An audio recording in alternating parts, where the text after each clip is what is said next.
As Alan is finding out from homeowner Liz Lemieux, sometimes letting pets out is as big a problem as keeping them in.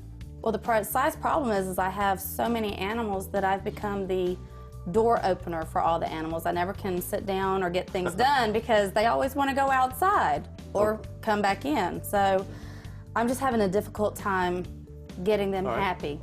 Pet door. I don't think I can do one. Why not?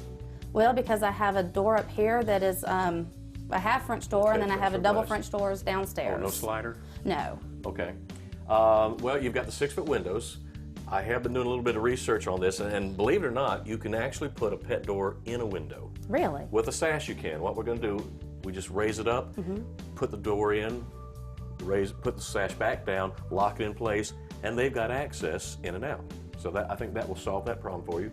I'm going to get one of those for you, but let me ask you this. I'm seeing, what is the problem here now? Well, that is how the cats let me know they're ready to come inside. Oh, they're making their own access. Yes, I see. Okay. Yes. Well, I tell you what, I'm going to put the door in for you. Okay. Let you take a look at it, see if you like it.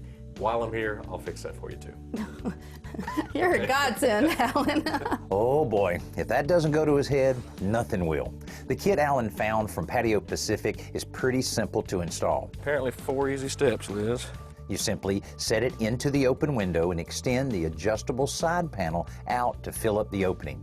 Thumb screws lock the panel in place, and the window sash is lowered down to hold the unit from the top. A couple of dowel pieces above the sash hold it firmly in place. Then it's just a matter of training Ginger to use the door. Come on. Good.